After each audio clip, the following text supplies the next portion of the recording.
Fala aí galera, beleza? Aqui é o Vinícius Pereira para mais um vídeo aqui no canal.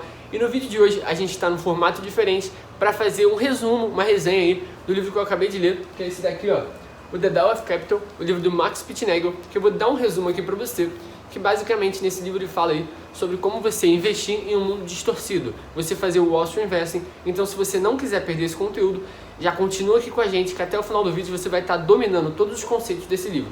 Então se você não me conhece, meu nome é Vinícius Pereira, eu tenho 16 anos e aqui no meu canal eu falo tudo sobre investimentos para você investir melhor o seu dinheiro e fazer mais dinheiro ainda com ele. Então vamos embora pro vídeo. Bom, como eu já expliquei, o conceito principal do livro é o Wall Street Investing. Mas antes da gente focar nele, a gente tem que falar sobre o autor também, né? O autor é o Max Pitnagel. Ele é o gestor do fundo Universa, que tem como foco principal proteger os investidores de eventos aí de caudas gordas, ou seja, eventos super raros que acabam, por exemplo, o mercado despencando, e ele justamente foca em proteger os investidores contra isso, tá?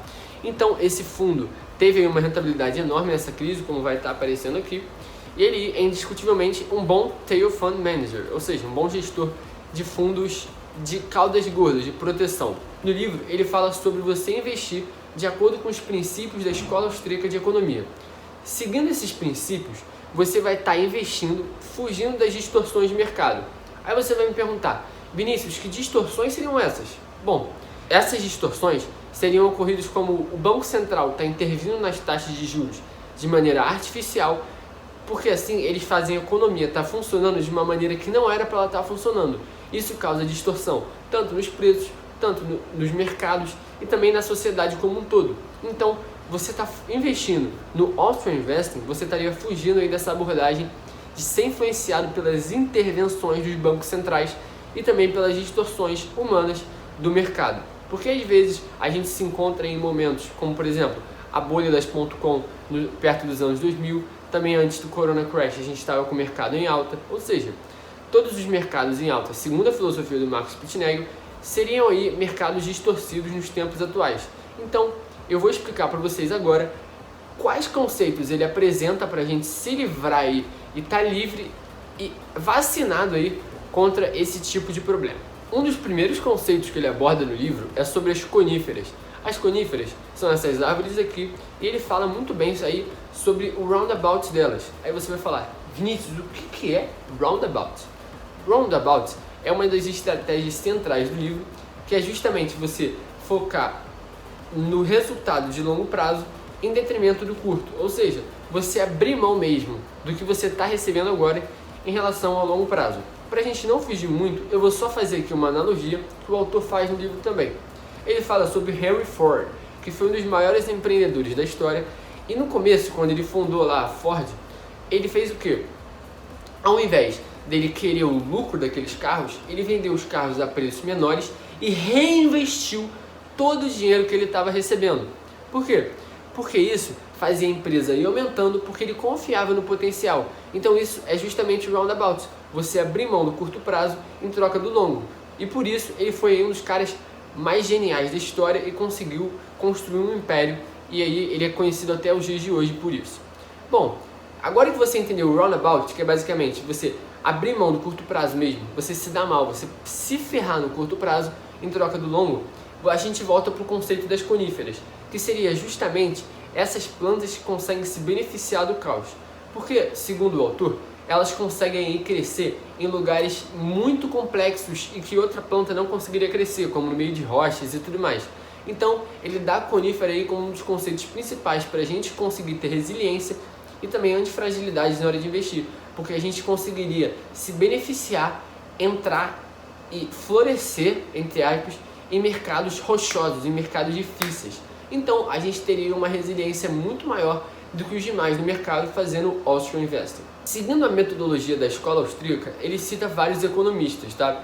Os principais que ele cita são Hayek, o Mises, também tem o Baumbauer e uns outros que ele fala durante o livro, que ele basicamente explicou a história de cada um. E aí eu acho que o livro ficou um pouco cansativo nessa parte, porque tanto nessa parte que ele começa a contar as histórias, quanto na parte das coníferas, o autor acaba se perdendo um pouco, na minha opinião.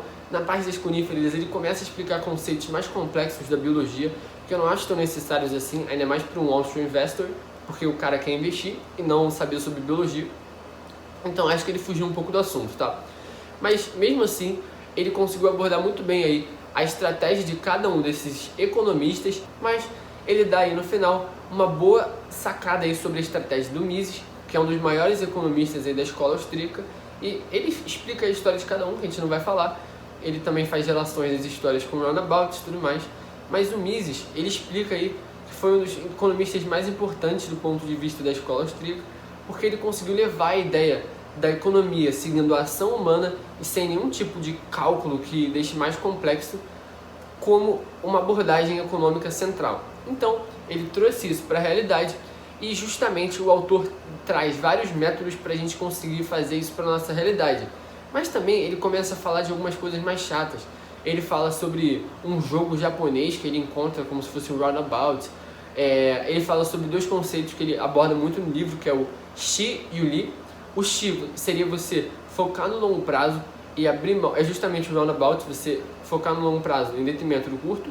E o Li seria você querer o profit, né, o lucro no curto prazo e não ligar, entendeu? Você quer o dinheiro imediato e dando esse longo prazo. É basicamente isso o Li. E o X seria você focar no longo prazo e tá focando aí em receber nada, ou seja, você abrir mão mesmo do que você está recebendo agora em troca de um benefício futuro, de uma rentabilidade futura. E agora, a gente vai falar sobre 3 conceitos que ele fala muito no livro, principalmente na parte de investimento. E eu acho que a gente consegue trazer isso para a nossa realidade como investidor e adaptar isso para as nossas estratégias. O primeiro deles é o Fostman Ratio, que é basicamente o que ele definiu aí como preço para comprar uma terra, que para mim não fez tanto sentido. Ele fica mó tempão falando aí sobre rentabilidade, terra, a taxa de juros. E realmente faz sentido você falar sobre taxa de juros e intervenção de Banco Central.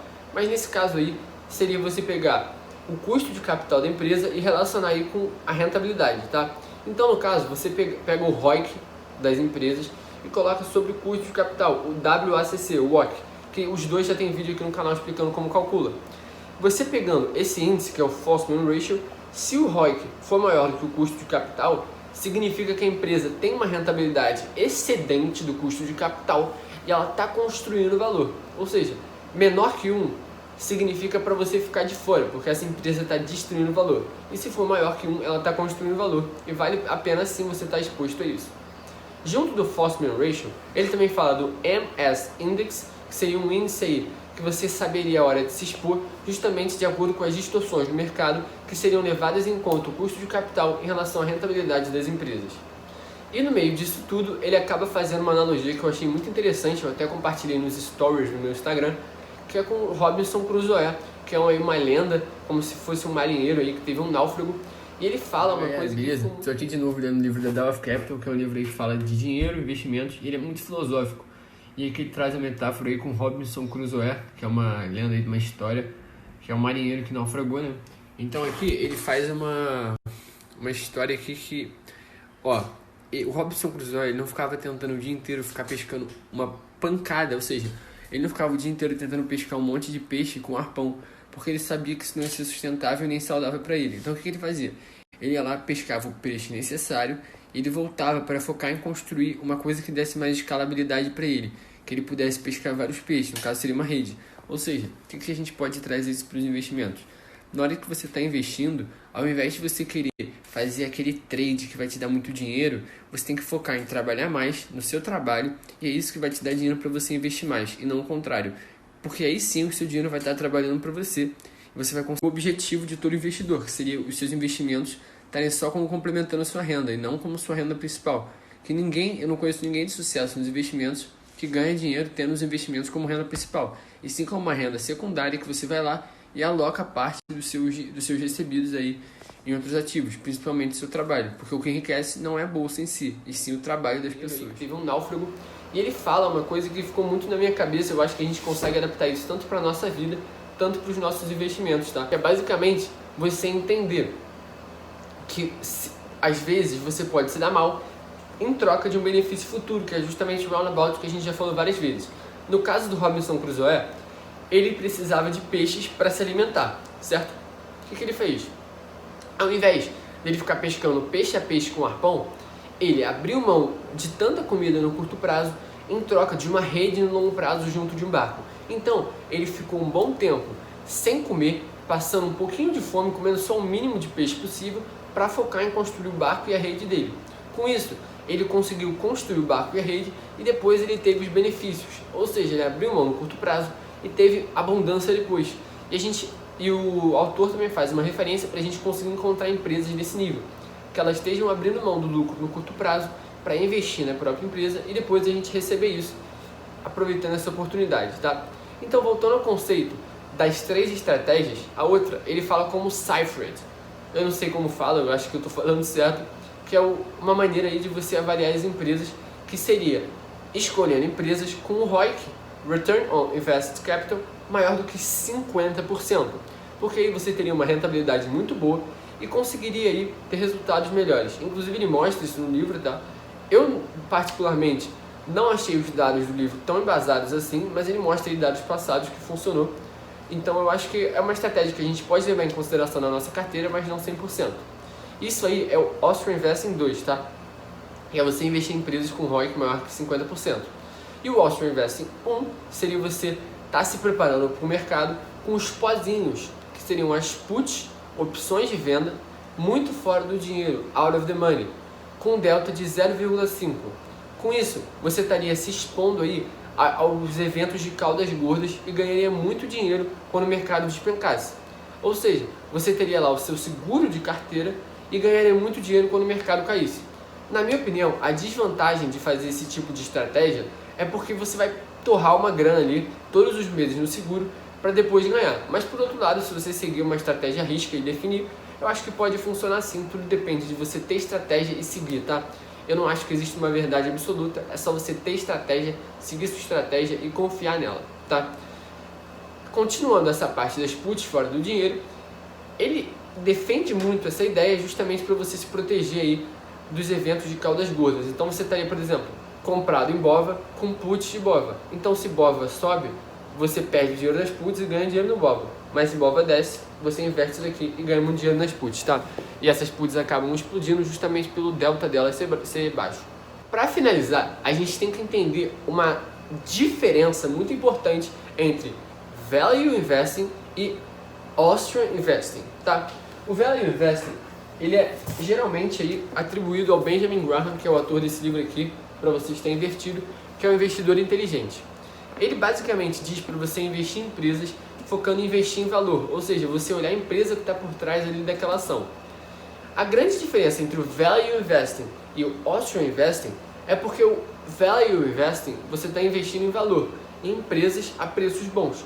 Já no Austrian Investing você está investindo com foco de se beneficiar do processo temporal, você fazer arbitragens temporais para assim ganhar dinheiro ao longo do tempo e não com empresas, porque assim o Austrian Investing você está se beneficiando mais dos ciclos econômicos como um todo e você está se protegendo das distorções causadas aí, geralmente pelos bancos centrais.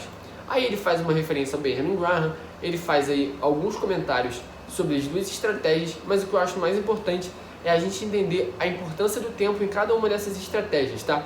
Então, agora a gente vai falar da importância do tempo no Value Investing. Bom, o tempo no Value Investing, ele é o fim, ou seja, você investe com o fim de investir por longo prazo, certo?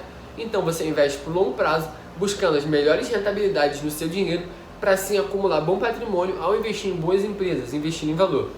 Já no Austrian Investing, você está investindo com o objetivo de se livrar das distorções do mercado e se beneficiar disso também. Então, o tempo não é o fim. O final da sua estratégia não é o tempo, e sim o meio. Ou seja, o tempo é um meio para você se beneficiar desse processo de volatilidade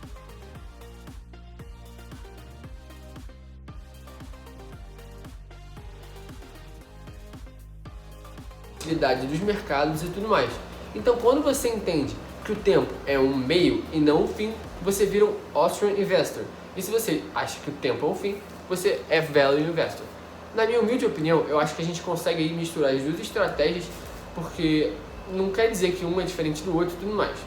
E também a gente pode fazer outras junções, tá? Porque, por exemplo, o Value Investing usa alguns indicadores como PL, preço sobre valor patrimonial, EV, EBITDA, e o Austrian Investing, que a gente viu aí, usa o ROIC.